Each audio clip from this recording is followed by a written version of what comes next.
Hello everyone, blank page চ্যানেলে সকলকে স্বাগত। আশা করি সবাই ভালো আছো। সবার প্রিপারেশন কেমন চলছে কমেন্ট সেকশনে জানাবে। আশা করি তোমরা প্রিপারেশনের শেষের মুখেই আছো। আর তো খুব বেশি দিন সিটেটের দেরি নেই, আর 15 দিন মোটামুটি হাতে আছে তোমাদের। আজকের হচ্ছে আমাদের যে আমরা ইতিহাসের যে চ্যাপ্টার ওয়াইজ কোয়েশ্চেন ডিসকাস করছিলাম, ইতিহাসের আজ হচ্ছে আমাদের ক্লাস 10। আর আজকের ক্লাসটাই হচ্ছে আমাদের শেষ ক্লাস। ঠিক আছে, এতগুলো টপিক আমরা আগে আগে ক্লাসগুলি করে কিন্তু শেষ করে নিয়েছি। তোমরা যারা আগের ক্লাসগুলি দেখোনি তারা সেগুলি দেখতে পারো। খুব যে বড় ক্লাস তা নয়, তোমরা এই 15 দিনেও এগুলো কভার করতে পারবে। আজকে এই দুটো টপিক আমাদের বাকি ছিল, এই দুটো টপিক আজকে আমরা কভার করব। তাহলে আজকে আমাদের ইতিহাস শেষ হয়ে যাবে। ঠিক আছে, দ্য ন্যাশনালিস্ট মুভমেন্ট, জাতীয়তাবাদী আন্দোলন, ইন্ডিয়া আফটার ইন্ডিপেন্ডেন্স, স্বাধীনতার পর ভারত। তো আবার এই যে ক্লাসগুলি, এগুলি কিন্তু সি টেট ছাড়াও ডাব্লিউবি টেট, ডাব্লিউবি টেট নয়, বিশেষ করে আপার প্রাইমারি টেট এখানেও কিন্তু কাজে লাগবে। তাই তোমরা সবাই কিন্তু ক্লাসগুলি করতে পারো। যদি ক্লাসগুলি ভালো লাগে তাহলে একটু শেয়ার করে দিও। ঠিক আছে, খুব ভালোভাবে ডিসকাস করার চেষ্টা করব এটাও। দেরি না করে শুরু করি। First question: which of the following was not a problem faced by India soon after independence? স্বাধীনতার পরপরই ভারত নিম্নলিখিত কোন সমস্যাটির সম্মুখীন হয়নি? Wealth and debts to be equally distributed among India, Pakistan and Great Britain. Bharat, Pakistan ও গ্রেট ব্রিটেনের মধ্যে সম্পদ ও ঋণ সমানভাবে বন্টন করা। Persuading the princely states to join the Indian union. দেশীয় রাজ্যগুলিকে ভারতীয় ইউনিয়নে যোগ দিতে রাজি করানো। ইকোনমিক ডেভেলপমেন্ট, অর্থনৈতিক উন্নয়ন। রিফিউজিজ ফ্রম পাকিস্তান, পাকিস্তান থেকে আগত উদ্বাস্তুদের সমস্যা। তাহলে কোন সমস্যাটির সম্মুখীন হয়নি? 1947 সালে যখন ব্রিটিশ ভারত ভাগ হয়ে ভারত আর পাকিস্তান রাষ্ট্রে এই দুটো রাষ্ট্র গঠিত হয়, তখন ব্রিটিশ ভারতের সম্পদ, দায় দেনা, সরকারি অর্থ, এইগুলি কিন্তু ভারত ও পাকিস্তানের মধ্যে ভাগ করা হয়েছিল। ঠিক আছে, সেটা কিন্তু গ্রেট ব্রিটেনের সঙ্গে কিন্তু ভাগ করা হয়নি। তাই এটাই হচ্ছে, এই সমস্যার সম্মুখীন কিন্তু ভারত হয়নি। তাই এ হচ্ছে আমাদের অ্যান্সার। দেশীয় রাজ্যগুলিকে ভারতীয় ইউনিয়নে যোগ দিতে রাজি করানো, এটা একটা সমস্যা ছিল। দেশীয় রাজ্যগুলিকে ভারতীয় ইউনিয়নে যোগ দিতে রাজি করানো স্বাধীন ভারতের একটা বড় সমস্যা ছিল। সর্দার বল্লভভাই প্যাটেল এটাতে খুব গুরুত্বপূর্ণ একটা দায়িত্ব নিয়েছিলেন, ভূমিকা রেখেছিলেন। তাই এটা ঠিক। অর্থনৈতিক উন্নয়ন, এটাও ঠিক। স্বাধীনতার সময় ভারত অর্থনৈতিকভাবে অনেকটা পিছিয়ে ছিল, তাই এটাও একটা সমস্যা ছিল। পাকিস্তান থেকে আগত উদ্বাস্তুদের সমস্যা, দেশভাগের ফলে পাকিস্তান থেকে বিপুল সংখ্যক মানুষ ভারতে উদ্বাস্তু হিসেবে আসে, তাই এটাও একটা সমস্যা ছিল। তাহলে সমস্যা ছিল না আমাদের এ নম্বর। Next: in the Indian freedom struggle, Dandi march marked the beginning of. ভারতের স্বাধীনতা সংগ্রামে ডান্ডি মার্চ কোন আন্দোলনের সূচনা নির্দেশ করেছিল? হোম রুল আন্দোলন, ভারত ছাড়ো আন্দোলন, আইন অমান্য আন্দোলন, স্বদেশী আন্দোলন। তো 1930 সালের 12ই মার্চ মহাত্মা গান্ধী সাবরমতী আশ্রম থেকে ডান্ডির উদ্দেশ্যে যাত্রা শুরু করেন। আর 6ই এপ্রিল 1930 সালে সেই লবণ আইন ভঙ্গ করেন। ব্রিটিশ আইন অমান্য করার এই কর্মসূচির মাধ্যমে আইন অমান্য আন্দোলন ব্যাপকভাবে শুরু হয়। তাই সি হচ্ছে আমাদের অ্যান্সার। হোম রুল আন্দোলন এটার সঙ্গে সম্পর্কিত নয়। হোম রুল মুভমেন্ট শুরু হয়েছিল প্রথম বিশ্বযুদ্ধের সময়, তাই এটা হচ্ছে না। ভারত ছাড়ো আন্দোলন, কুইট ইন্ডিয়া মুভমেন্ট বা ভারত ছাড়ো আন্দোলন শুরু হয়েছিল 1942 সালে, আর ডান্ডি মার্চ হয়েছিল 1930 সালে, তাহলে এটাও হচ্ছে না। স্বদেশী আন্দোলন, স্বদেশী মুভমেন্ট মূলত 1905 সালের যে বঙ্গভঙ্গ বিরোধী আন্দোলন সেটার সঙ্গে যুক্ত, তাই এটাও হচ্ছে না। সি হচ্ছে আমাদের answer. Next: after the Congress revolution to fight for Purna Swaraj, independence day was observed on. পূর্ণ স্বরাজের জন্য সংগ্রাম করার কংগ্রেসের 1929 সালের প্রস্তাবের পর স্বাধীনতা দিবস পালন করা হয়েছিল 15ই আগস্ট 1930, 26শে জানুয়ারি 1930, 1 পহেলা জানুয়ারি 1930, 2রা অক্টোবর 1930। তো 1929 সালের লাহোর অধিবেশনে জওহরলাল নেহেরুর সভাপতিত্ব ছিল তখন। তখন কংগ্রেস পূর্ণ স্বরাজকে তাদের লক্ষ্য হিসেবে গ্রহণ করে, আর সিদ্ধান্ত নেওয়া হয় যে 26শে জানুয়ারি 1930 যে ডেটটা, সেটা হচ্ছে সারা দেশে স্বাধীনতা দিবস হিসেবে পালন করা হবে। তাই বি হচ্ছে আমাদের answer. Next: the movement Vande Mataram in Andhra reason was known as. Andhra অঞ্চলে বন্দে মাতরম আন্দোলনটি কি নামে পরিচিত ছিল? অসহযোগ আন্দোলন, স্বদেশী আন্দোলন, আইন অমান্য আন্দোলন, খিলাফত আন্দোলন। তো 1905 সালের যে বঙ্গভঙ্গ বিরোধী আন্দোলনের সময় স্বদেশী আন্দোলনের মানে আন্দোলন ভারতের বিভিন্ন অঞ্চলে ছড়িয়ে পড়ে। অন্ধ্র অঞ্চলে এই জাতীয়তাবাদী আন্দোলনকে বন্দে মাতরম আন্দোলন নামেও উল্লেখ করা হতো। তাই বি হচ্ছে আমাদের অ্যান্সার। অসহযোগ আন্দোলন নয়, এটা 1920 সালে হয়েছিল মহাত্মা গান্ধীর নেতৃত্বে, তাই এটা হচ্ছে না। আইন অমান্য আন্দোলন, এটাও নয়, এটাও 1930 সালে শুরু হয় দান্ডি মার্চের পর, তাই এটা হচ্ছে না। খিলাফত আন্দোলন, এটা প্রথম বিশ্বযুদ্ধের পর হয়েছিল, তাই এটাও হচ্ছে না। বি হচ্ছে answer. Next, in which ways did World War One alter the economic and political situation in India? প্রথম বিশ্বযুদ্ধ কিভাবে ভারতের অর্থনৈতিক ও রাজনৈতিক পরিস্থিতির পরিবর্তন ঘটিয়েছিল? Political activities of the Indian National Congress were banned for 6 years. ভারতীয় জাতীয় কংগ্রেসের রাজনৈতিক কার্যকলাপ 6 বছরের জন্য নিষিদ্ধ করা হয়েছিল। Common people got benefited as there was a sharp fall in prices. দ্রব্যমূল্য ব্যাপকভাবে কমে যাওয়ায় সাধারণ মানুষ উপকৃত হয়েছিল। Many princely states rebelled against British rule. বহু দেশীয় রাজ্য ব্রিটিশ শাসনের বিরুদ্ধে বিদ্রোহ করেছিল। Indian industries expanded as war created A demand for industrial goods. যুদ্ধের ফলে শিল্পজাত পণ্যের চাহিদা বৃদ্ধি পাওয়ায় ভারতীয় শিল্পের প্রসার ঘটেছিল। তো কি পরিবর্তন ঘটেছিল? প্রথম বিশ্বযুদ্ধ যেটা হয়েছিল 1914 থেকে 1918 সাল পর্যন্ত, এই প্রথম বিশ্বযুদ্ধ চলাকালে ব্রিটেনের যে শিল্প কারখানাগুলি সেগুলো যুদ্ধের প্রয়োজনে ব্যস্ত হয়ে পড়েছিল। ভারত থেকে শিল্পজাত পণ্যের চাহিদা বেড়েছিল আর ব্রিটেন থেকে পণ্য আমদানি কমেছিল। এর ফলে ভারতের যে বিভিন্ন শিল্প সেগুলোর প্রসার ঘটেছিল। তাই ডি হচ্ছে আমাদের অ্যান্সার। ভারতীয় জাতীয় কংগ্রেসের রাজনৈতিক কার্যকলাপ 6 বছরের জন্য নিষিদ্ধ করা হয়েছিল। প্রথম বিশ্বযুদ্ধের সময় ভারতীয় জাতীয় কংগ্রেসের রাজনৈতিক কার্যকলাপ 6 বছরের জন্য নিষিদ্ধ করা হয়নি, তাই এটা হচ্ছে না। দ্রব্যমূল্য ব্যাপকভাবে কমে যাওয়ায় সাধারণ মানুষ উপকৃত হয়েছিল। যুদ্ধের সময় সাধারণ মানুষ দ্রব্যমূল্য কমে উপকৃত হননি, বরং যুদ্ধকালীন সময় দ্রব্যমূল্য বৃদ্ধি পেয়েছিল, তাই এটা হচ্ছে না। বহু দেশীয় রাজ্য ব্রিটিশ শাসনের বিরুদ্ধে বিদ্রোহ করেছিল। প্রথম বিশ্বযুদ্ধের প্রধান প্রভাব হিসেবে দেশীয় রাজ্যের ব্রিটিশ শাসনের বিরুদ্ধে বিদ্রোহের ঘটনা কোনো ঘটেনি, তাই এটাও হচ্ছে না। ডি হচ্ছে আমাদের answer. Next, the Rowlatt act 1919 was opposed because. 1919 সালে রাওলাট আইনের বিরোধিতা করা হয়েছিল কারণ ইন্ট্রোডিউসড ডায়ারার্কি ইন প্রভিন্সেস। এটি প্রদেশগুলিতে দ্বৈত শাসন ব্যবস্থা চালু করেছিল। It gave right to separate electorates to Muslims. এটি মুসলিমদের পৃথক নির্বাচক মণ্ডলীর অধিকার দিয়েছিল। It disallowed Indians from possessing arms. এটি ভারতীয়দের অস্ত্র রাখার অধিকার নিষিদ্ধ করেছিল। It curbed the fundamental rights like freedom of expression and strengthened police powers. এটি মত প্রকাশের স্বাধীনতার মতো মৌলিক অধিকার খর্ব করেছিল এবং পুলিশের ক্ষমতা বৃদ্ধি করেছিল। তো প্রথম বিশ্বযুদ্ধর যেটা হয়েছিল 1914 থেকে 1918 সালে পর্যন্ত, তারপর রাওলাট আইন ব্রিটিশ সরকারকে বিচার ছাড়াই সন্দেহভাজন কোনো ব্যক্তিদেরকে গ্রেপ্তার করার ও আটক করার ক্ষমতা দিয়েছিল। ঠিক আছে, যদি কাউকে সন্দেহ হয় তাও সে কিন্তু কাউকে, সাধারণ নাগরিককে জেলে বন্দি করে রাখতে পারে। তো এটা নাগরিক স্বাধীনতা ও মত প্রকাশের স্বাধীনতার মতো অধিকারকে খর্ব করেছিল। পুলিশ ও প্রশাসনের ক্ষমতা বৃদ্ধি করেছিল। তাই ডি হচ্ছে আমাদের অ্যান্সার। এটি প্রদেশগুলিতে দ্বৈত শাসন ব্যবস্থা চালু করেছিল। প্রদেশে দ্বৈত শাসন চালু হয়েছিল গভর্নমেন্ট অফ ইন্ডিয়া অ্যাক্ট 1990 এর মাধ্যমে, রাওলাট আইনের মাধ্যমে নয়, তাই এটা হচ্ছে না। এটি মুসলিমদের পৃথক নির্বাচক মণ্ডলীর অধিকার দিয়েছিল। মুসলিমদের জন্য সেপারেট ইলেক্টোরেট যেটা চালু হয়েছিল সেটা ইন্ডিয়ান কাউন্সিলস অ্যাক্ট 1909, যেটা মডেল মিন্টো রিফর্ম, তার মাধ্যমে হয়েছিল, তাই এটা হচ্ছে না। এটি ভারতীয়দের অস্ত্র রাখার অধিকার নিষিদ্ধ করেছিল। ভারতীয়দের অস্ত্র রাখার অধিকার সীমিত করার সঙ্গে আর্মস অ্যাক্ট 1878 যেটা ছিল সেটা যুক্ত ছিল, রাওলাট আইন নয়, তাই এটাও হচ্ছে না। ডি হচ্ছে আমাদের answer. Next, who among the following was hanged to death for attacking his officers in Barakpur on 29 March 1857? নিম্নলিখিতদের মধ্যে কে 1857 সালের 29 মার্চ ব্যারাকপুরে তার অফিসারদের আক্রমণ করার জন্য ফাঁসিতে মৃত্যুবরণ করেন? রাজগুরু, সুখদেব, মঙ্গল পাণ্ডে, ভগৎ সিং। তো এটা মঙ্গল পাণ্ডে করেছিল। ঠিক আছে, তিনি ব্রিটিশ অফিসারদের বিরুদ্ধে বিদ্রোহ করেছিলেন।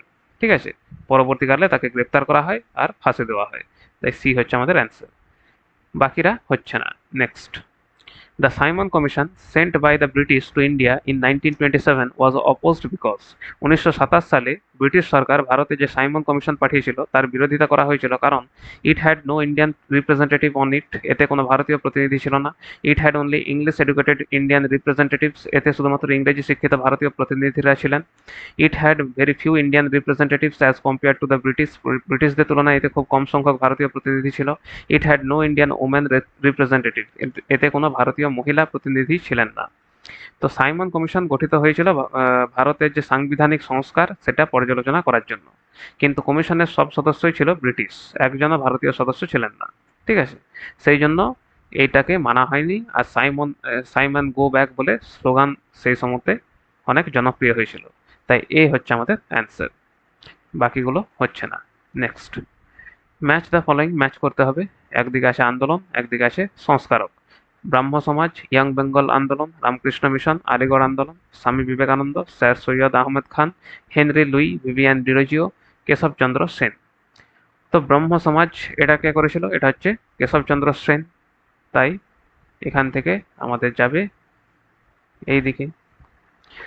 ইয়াং বেঙ্গল এটা কে করেছিল? ডিরোজিও, তাই না? তাহলে বি এর সঙ্গে হচ্ছে আমাদের 3। রামকৃষ্ণ মিশন, স্বামী বিবেকানন্দ, তো এটার সঙ্গে এটা। আর যেটা বাকি আছে পড়ে, ডি এর সঙ্গে 2, তাহলে এ এর সঙ্গে 4, বি এর সঙ্গে 3, 4 3 একটাতেই আসে, তাই এ হচ্ছে আমাদের answer. Next, which of the following statements is incorrect about গান্ধীজি's views on colonial education? ঔপনিবেশিক শিক্ষা সম্পর্কে গান্ধীজির মতামত সম্বন্ধে নিম্নলিখিত কোন বক্তব্যটি ভুল?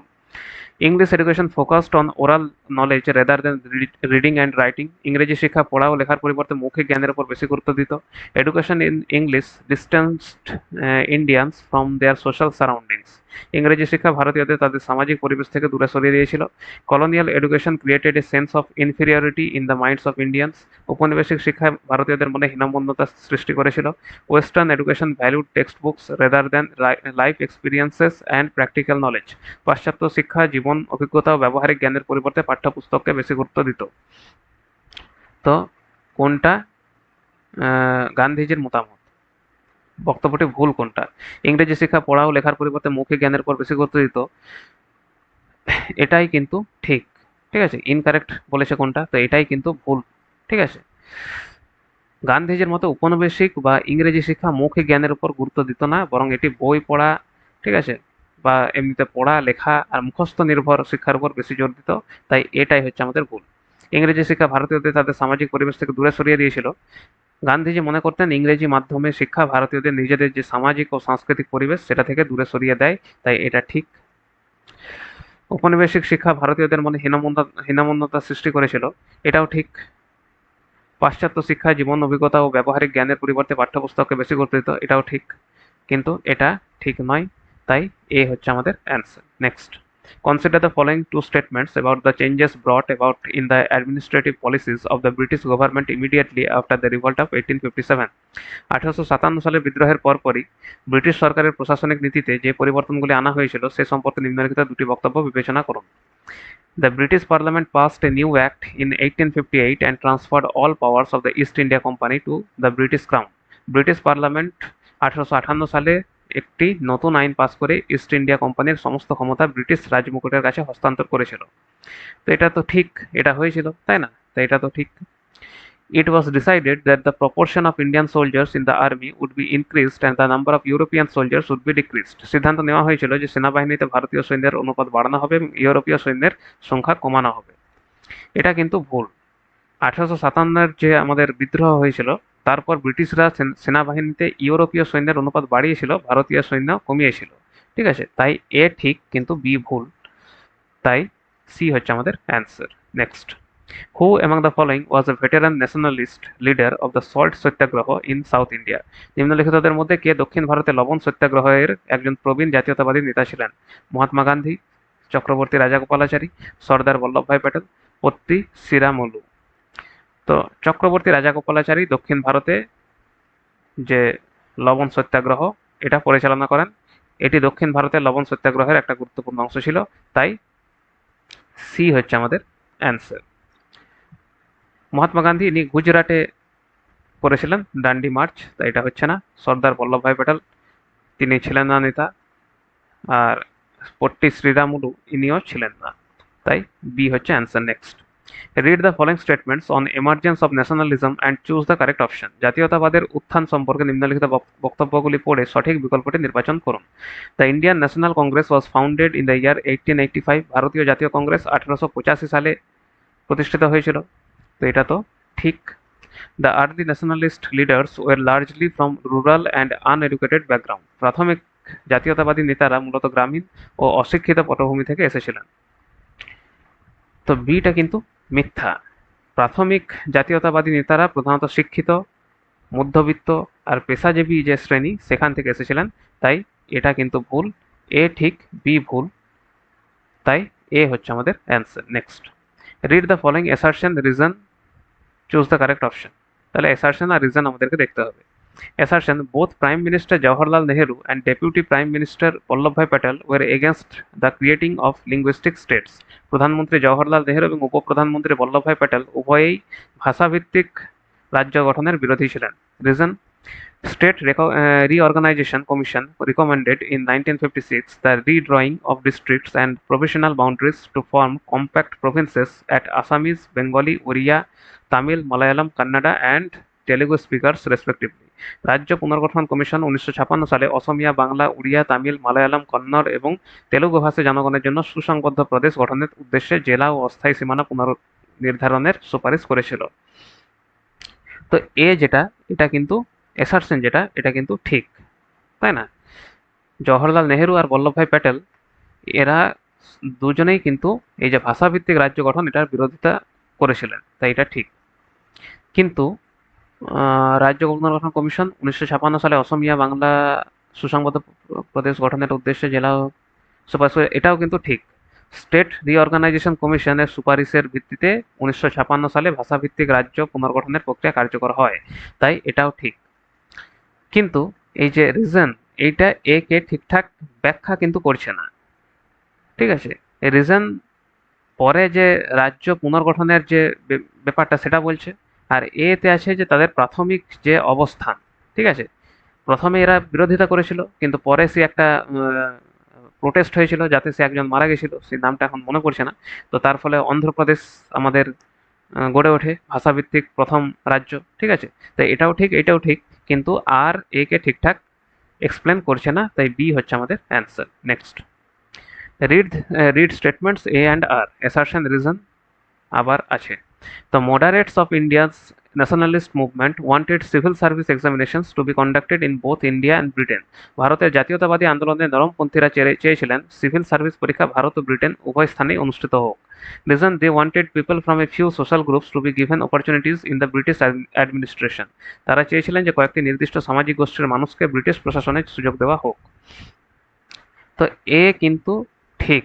নরমপন্থী জাতীয়তাবাদীরা চাইতেন সিভিল সার্ভিস এক্সামিনেশন ভারত ও ব্রিটেন উভয় স্থানে অনুষ্ঠিত হোক, তাই এটা ঠিক। তারা চেয়েছিলেন যে কয়েকটি নির্দিষ্ট সামাজিক গোষ্ঠীর মানুষকে ব্রিটিশ প্রশাসনে সুযোগ দেওয়ার কথা, এটা কিন্তু ভুল। তারা শুধু কয়েকটি নির্দিষ্ট সামাজিক গোষ্ঠীর জন্য সুযোগ চাননি, বরং ভারতীয়দের জন্য প্রশাসনিক চাকরিতে বৃহত্তর যে সুযোগ সেটা দাবি করেছিলেন, তাই এটা হচ্ছে না। এ ঠিক আর ভুল, তাই সি হচ্ছে আমাদের answer. Next, which of the following statements were true about Rowlatt Satyagraha. Rowlatt Satyagraha সম্পর্কে নিম্নলিখিত কোন বক্তব্যটি বা গুলি সঠিক ছিল? It took place in Punjab and its surrounding regions that led to Jallianwala Bagh atrocities. এটি পাঞ্জাব ও তার পার্শ্ববর্তী অঞ্চলে সংঘটিত হয়েছিল, যার পরিণতিতে জালিয়ানওয়ালাবাগের হত্যাকাণ্ড ঘটে। Both Hindus and Muslims were united in their participation. Hindu ও মুসলিম উভয়ই ঐক্যবদ্ধভাবে এতে অংশগ্রহণ করেছিল। It was to protest against denial of fundamental rights, such as freedom of expression. মত প্রকাশের স্বাধীনতার মতো মৌলিক অধিকার অস্বীকারের প্রতিবাদে সংগঠিত হয়েছিল। Rabindranath Tagore renounced his knighthood to express his solidarity with this movement. এই আন্দোলনের প্রতি সংহতি প্রকাশ করতে রবীন্দ্রনাথ ঠাকুর তার নাইটহুড বা নাইট উপাধি ত্যাগ করেছিলেন। তো এ নম্বর যদি দেখি, এটা কিন্তু ঠিক। রাওলাট সত্যাগ্রহের প্রতিবাদ বিশেষভাবে পাঞ্জাব ও পার্শ্ববর্তী অঞ্চলে তীব্র হয়ে ওঠে, তাই এটা ঠিক। হিন্দু ও মুসলিম উভয়ই ঐক্যবদ্ধভাবে এতে অংশগ্রহণ করেছিল, এটাও ঠিক। এই আন্দোলনে হিন্দু ও মুসলিম এদের মধ্যে ঐক্য দেখা গিয়েছিল। মত প্রকাশের স্বাধীনতার মতো মৌলিক অধিকার অস্বীকারের প্রতিবাদে এটি সংগঠিত হয়েছিল, এটাও ঠিক। রাওলাট আইনের মাধ্যমে নাগরিক স্বাধীনতা ও মত প্রকাশের স্বাধীনতার মতো যে অধিকার সেটা খর্ব করা হয়েছিল, সেই জন্য এটা হয়েছিল। এই আন্দোলনের প্রতি সংহতি প্রকাশ করতে রবীন্দ্রনাথ ঠাকুর তার নাইট উপাধি ত্যাগ করেছিলেন, এটা কিন্তু ভুল। রবীন্দ্রনাথ ঠাকুর তার নাইট উপাধি ত্যাগ করেছিলেন জালিয়ানওয়ালাবাগ হত্যাকাণ্ডের প্রতিবাদে, ঠিক আছে, এই রাওলাট অ্যাক্টের প্রতিবাদে কিন্তু নয়, ঠিক আছে। তাই এ বি সি হচ্ছে আমাদের অ্যান্সার, বি হচ্ছে আমাদের answer. Next, which of the following statement is true, নিম্নলিখিত কোন বক্তব্যটি সঠিক? Mahatma Gandhi and Rabindranath Tagore opposed colonial education, Mahatma Gandhi এবং রবীন্দ্রনাথ ঠাকুর উভয়ে উপনিবেশিক শিক্ষার বিরোধিতা করেছিলেন। Mahatma Gandhi and Rabindranath Tagore supported colonial education, Mahatma Gandhi এবং রবীন্দ্রনাথ ঠাকুর উভয়ই উপনিবেশিক শিক্ষাকে সমর্থন করেছিলেন। Mahatma Gandhi opposed the colonial education, Tagore supported it, Mahatma Gandhi উপনিবেশিক শিক্ষার বিরোধিতা করেছিলেন কিন্তু রবীন্দ্রনাথ ঠাকুর তা সমর্থন করেছিলেন। Tagore opposed the colonial education but Mahatma Gandhi supported it, Rabindranath Thakur উপনিবেশিক শিক্ষার বিরোধিতা করেছিলেন কিন্তু মহাত্মা গান্ধী তা সমর্থন করেছিলেন। তো মহাত্মা গান্ধী ও রবীন্দ্রনাথ ঠাকুর উভয়ই উপনিবেশিক শিক্ষা ব্যবস্থার সীমাবদ্ধতার সমালোচনা করেছিলেন। তারা মুখস্থ নির্ভর, তারপর এই যে বাস্তব জীবন থেকে বিচ্ছিন্ন যে শিক্ষা সেটার বিরোধিতা করেছিলেন।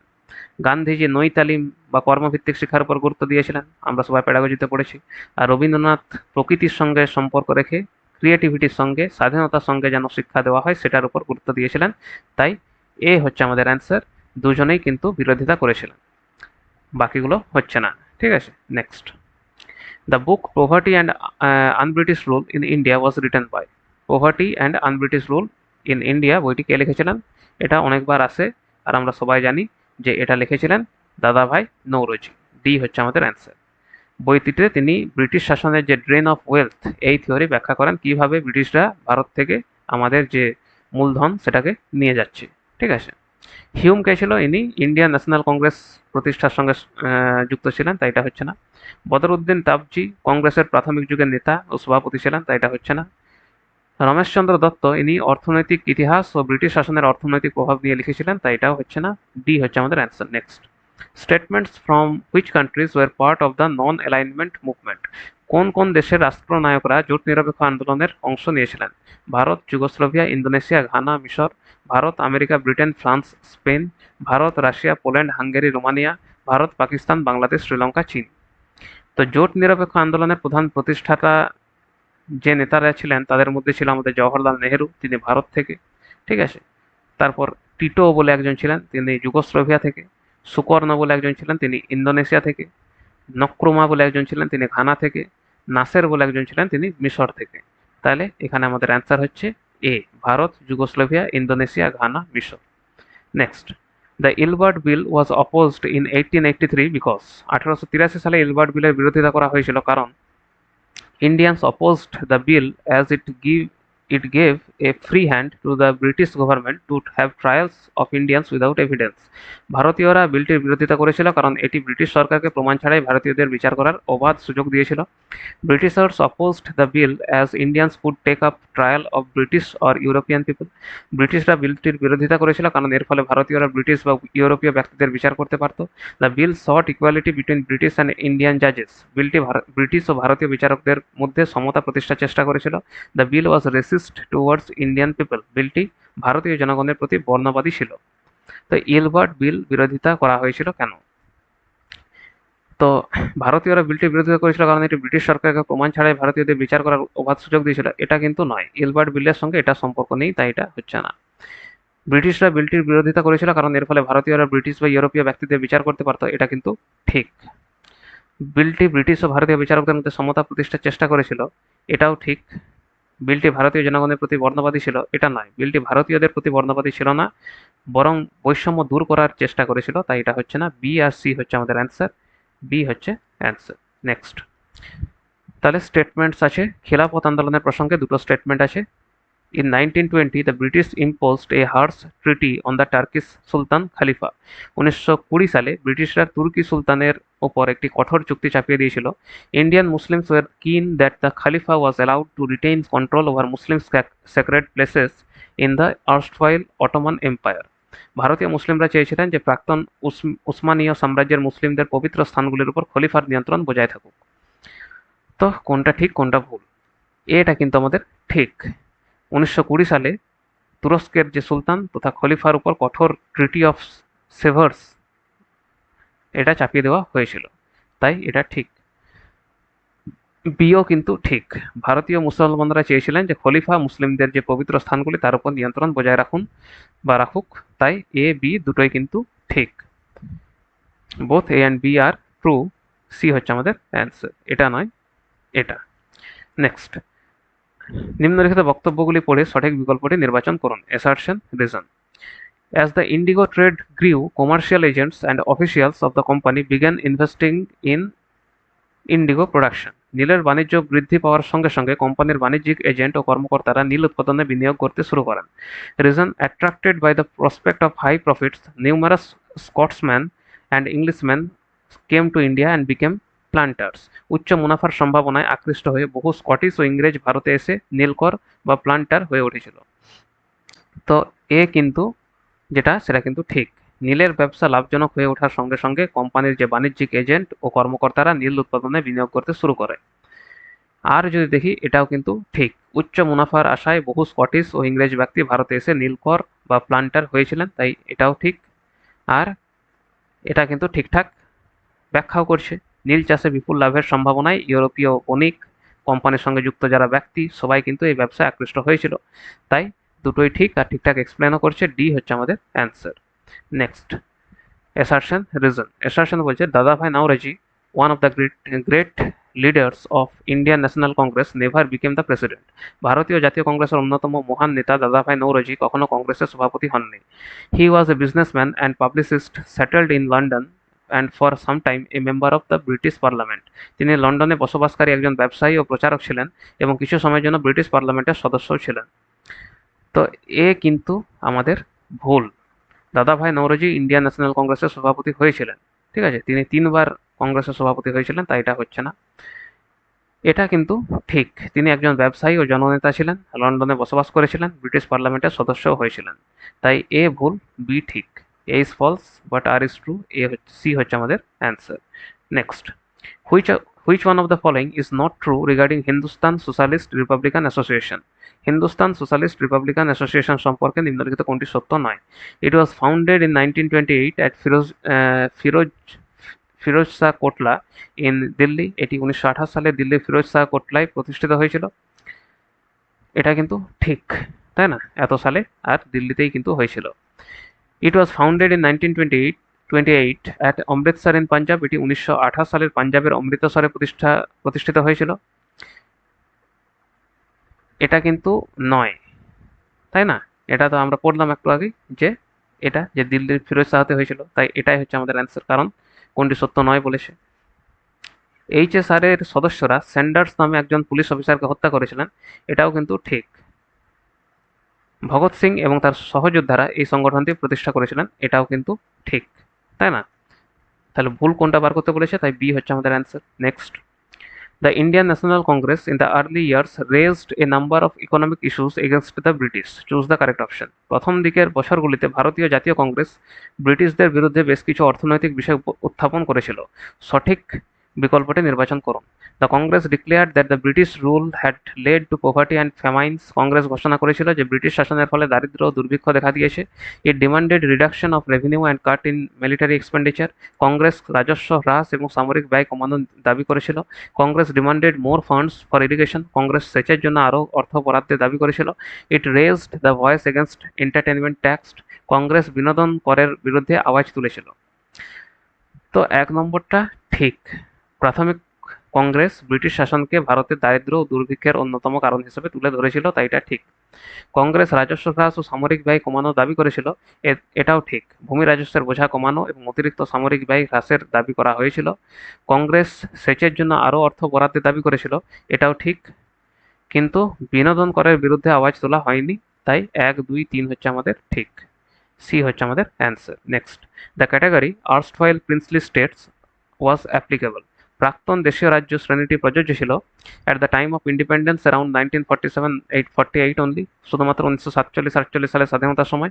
Between 1947-48 and 1956 when they were recognized as administrative units. 1947-48 থেকে 1956 সালের মধ্যে যখন এগুলিকে প্রশাসনিক একক হিসেবে স্বীকৃতি দেওয়া হয়েছিল। In the post 1956 when they were no longer retained as administrative units. 1956 সালের পর যখন এগুলিকে আর প্রশাসনিক একক হিসেবে রাখা হয়নি। তো none as no such category existed in India. কোনোটির ক্ষেত্রেই নয়, কারণ ভারতে এমন কোনো শ্রেণী ছিল না। তো স্বাধীনতার পরে দেশীয় রাজ্যগুলিকে ভারতীয় ইউনিয়নে অন্তর্ভুক্ত করা হয়। 1947-48 থেকে 1956 সালের যে স্টেটস রেকগনিশন, এই পর্যন্ত এগুলি একটি স্বতন্ত্র প্রশাসনিক পরিচয় ছিল। তাই এটার অ্যান্সার হচ্ছে আমাদের বি। ঠিক আছে, 1947-48 থেকে 1956 পর্যন্ত। Next, below are the two statements. দুটো স্টেটমেন্ট আছে যেটা 1900 শতকের চর্ম শ্রমিকদের প্রসঙ্গে আছে। তো দুটো দেখি। During the first world war there was a huge demand for shoes for the armies. প্রথম বিশ্বযুদ্ধের সময় সেনাবাহিনীর জন্য জুতোর ব্যাপক চাহিদা তৈরি হয়েছিল। The poor people from ordinary caste saw this as an opportunity and were ready to supply shoes for the army. সাধারণ জাতিগোষ্ঠীর দরিদ্র মানুষ এটিকে একটি সুযোগ হিসেবে দেখেছিল এবং সেনাবাহিনীর জন্য জুতো সরবরাহ করতে প্রস্তুত হয়েছিল। তো এ যে অপশনটা, এটা কিন্তু ঠিক। প্রথম বিশ্বযুদ্ধের সময় সেনাবাহিনীর জন্য বিপুল সংখ্যক জুতোর প্রয়োজন হয়েছিল। কিন্তু বি যে অপশনটা বা আমাদের যে বি যে বক্তব্যটা, সেটা কিন্তু মিথ্যা। দরিদ্র সাধারণ জাতির মানুষ এই সুযোগে সেনাবাহিনীর জন্য জুতো সরবরাহ করতে প্রস্তুত হয়েছিল, এমনটা কিন্তু নয়। চর্মশিল্প ও জুতো তৈরির কাজ ঐতিহ্যগতভাবে নির্দিষ্ট কিছু চর্মকার সম্প্রদায়ের সঙ্গে যুক্ত ছিল। তাই যুদ্ধের সময় এই শ্রমিকদের কাজের চাহিদা বৃদ্ধি পায়, কিন্তু খুব একটা লাভ করতে পারেনি। ঠিক আছে, তাই এ ঠিক, বি ভুল। এ ঠিক, বি ভুল, সি হচ্ছে আমাদের answer. Next, consider the following statements on non Brahmin movement and choose the valid option. অব্রাহ্মণ আন্দোলন সম্পর্কে নিম্নলিখিত বক্তব্যগুলি বিবেচনা করুন এবং সঠিক বিকল্পটি নির্বাচন করুন। The movement came from non Brahmin castes that had acquired access to education. এই আন্দোলন সেই অব্রাহ্মণ জাতিগোষ্ঠীগুলির মধ্যে থেকে গড়ে উঠেছিল যারা শিক্ষার সুযোগ লাভ করেছিল। The movement argued that the Aryans were the indigenous people. এই আন্দোলন দাবি করেছিল যে আর্যরা ছিল আদিবাসী বা ভারতের আদিবাসিন্দা। The movement came from non Brahmin castes with wealth and influence. এই আন্দোলন সম্পদ ও প্রভাবশালী অবস্থানের অধিকারী অব্রাহ্মণ জাতিগোষ্ঠীগুলির মধ্যে গড়ে উঠেছিল। তো এ কিন্তু ঠিক। এই কোশ্চেনটা আমরা আগেও করেছি যে যারা শিক্ষার সুযোগ লাভ করেছিল তারাই কিন্তু এই আন্দোলন করেছিল। বি আমাদের ভুল। আন্দোলনের নেতারা সাধারণত দাবি করেছিলেন যে আর্যরা বাইরের থেকে ভারতে এসেছিল। ঠিক আছে, তাই এটা হচ্ছে না। সি কিন্তু ঠিক। যাদের সম্পদ ছিল, প্রভাবশালী ছিল যারা, তারাই কিন্তু এই আন্দোলন গড়ে তুলেছিল। তাই এ আর সি হচ্ছে আমাদের অ্যান্সার। সি হচ্ছে আমাদের answer. Next, on which of the following dates Gandhiji asked the Indian people to observe a day of non violent opposition to the Rowlatt act. নিম্নলিখিত কোন তারিখে গান্ধীজি ভারতীয় জনগণকে রাওলাট আইনের বিরুদ্ধে অসহিংস বা অহিংস প্রতিবাদ দিবস পালন করতে বলেছিলেন? 15ই ডিসেম্বর 1919, 6ই ডিসেম্বর 1919, 6ই এপ্রিল 1919, 13ই এপ্রিল 1919। তো মহাত্মা গান্ধী 6ই এপ্রিল 1919 সারা দেশে রাওলাট আইনের বিরুদ্ধে অহিংস সত্যাগ্রহ পালনের আহ্বান জানিয়েছিলেন। তাই আমাদের অ্যান্সার হচ্ছে সি। ঠিক আছে, আজকের আমাদের লাস্ট কোয়েশ্চেন, অ্যাসার্শন আছে। Those who are oppressed do not always rise up in rebellion, they do so only at times. যারা নিপীড়িত তারা সবসময় বিদ্রোহ করে না, তারা কেবল নির্দিষ্ট সময়ে বিদ্রোহ করে। Reason, in 1859 the Indigo riots felt that they had the support of the local zamindars against the planters. 1859 সালে নীল চাষিরা মনে করেছিল যে নীলকরদের বিরুদ্ধে স্থানীয় জমিদারদের সমর্থন তাদের রয়েছে। Women turned up to fight with pots, pans and kitchen implements. মহিলারাও হাঁড়ি, কড়াই এবং রান্নাঘরের অন্যান্য সামগ্রী নিয়ে লড়াই করতে এগিয়ে এসেছিল। তো অ্যাসার্শনটা যদি দেখি, এটা কিন্তু সত্য। সব নিপীড়িত মানুষ সবসময় বিদ্রোহ করে না, বিশেষ পরিস্থিতিতে বিদ্রোহ সংগঠিত হয়। আমরা আমাদের যে আন্দোলনগুলো এখানে হচ্ছে সেখানেও দেখছি, তাই না? আমরা কিন্তু সব কিছুতে আন্দোলন করি না। যখন আর থাকা যায় না তখনই আমরা আন্দোলন করি, তাই না? আমাদের যে এখনো পর্যন্ত কোনো রিক্রুটমেন্টই নেই, কিন্তু আমরা সবাই এখনো চুপচাপ বসে আছি। তাই এটা কিন্তু ঠিক। 1859 সালে নীল চাষিরা মনে করেছিল যে নীলকরদের বিরুদ্ধে স্থানীয় জমিদারদের সমর্থন তাদের রয়েছে। এটা মিথ্যা। 1859 সালের নীল বিদ্রোহে স্থানীয় জমিদাররা নীল চাষিদের সমর্থন করেছিলেন, এই বক্তব্যটি সঠিক নয়। অনেক ক্ষেত্রে জমিদারদের স্বার্থ জটিল ছিল এবং নীল চাষিদের বিদ্রোহের প্রধান শক্তি ছিল রায়তদের যে ঐক্য, সেটা। তাই এটা কিন্তু মিথ্যা। কনক্লুশন যেটা, সেটা কিন্তু ঠিক। বিদ্রোহের সময় মহিলারাও হাঁড়ি কড়াই ও অন্যান্য গৃহস্থালির যে সামগ্রী সে নিয়ে প্রতিরোধ করেছিলেন, তাই এটা ঠিক। এসারশন ঠিক আর সিদ্ধান্ত ঠিক, তাই only assertion and conclusion are valid, B হচ্ছে আমাদের অ্যান্সার। তো 30টি কোয়েশ্চেন আমাদের এখানেই শেষ হলো, এই চ্যাপ্টার দুটিও আমাদের শেষ হলো। ইতিহাসের যে চ্যাপ্টার ওয়াইজ কোয়েশ্চেন ডিসকাশন সেটাও আমাদের এই ক্লাসটির সঙ্গে শেষ হলো। আশা করি প্রত্যেকটি ভিডিও তোমাদের কাজে লেগেছে, তোমাদের ভালো লেগেছে, আর খুবই ইম্পর্ট্যান্ট হবে এই ভিডিওগুলি। তো আশা করি তোমাদের কাজে লাগবে। যদি ভিডিওটি ভালো লাগে তো লাইক করে দিও, সাবস্ক্রাইব করে দিও, ভিডিওটির লিঙ্ক তোমাদের গ্রুপে শেয়ার করে দিও। আরও যে সিডিপির কিছু ক্লাস আছে সেগুলি নিয়ে আমি আসবো। আর সবাইকে অল দ্য বেস্ট, ভালোভাবে সিটেট পরীক্ষা দাও আর সবাই পাস করে যাও। ঠিক আছে, আজকের ক্লাস আমাদের এই পর্যন্তই। Thank you.